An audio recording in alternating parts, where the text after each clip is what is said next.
บายดีสบายดีเนาะสบายดีเพื่อนเขารับชมฝากกดไลค์กดแชร์กดติดตามให้ไปได้เป็นเด้อการดำรงชีวิตของพ่อแม่ไอ้น้องประสบเนาะความลำบากเด้อใส่รถนี่เดี๋ยวขัดไม้ซาวเป่าเนาะมื้อนี้เนาะล้อมรถอย่างนั้น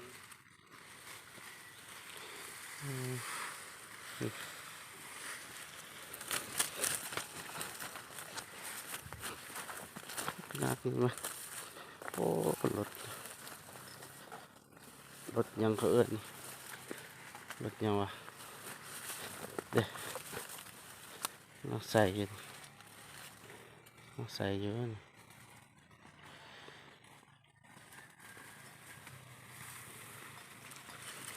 รถยังนี่รถซิ่งวะโอ้โอ้ทนทานเนาะรถนี้เนาะ ใจตายเท้าหน้า แม่นแล้วกินโอ้คักหลายคักหลาย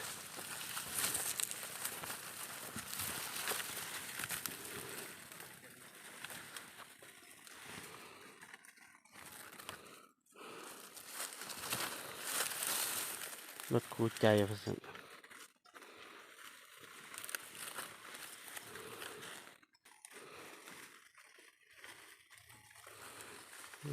มีงอควายครับงอควายเต็ม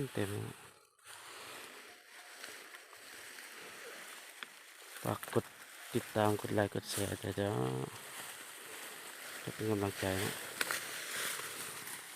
อายเพันเฮ็ดอืมครับ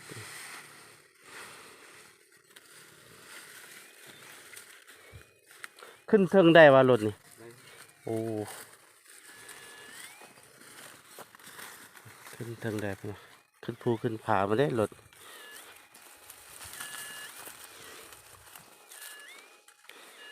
ฝากกดไลค์กดแชร์กดติดตามมานะ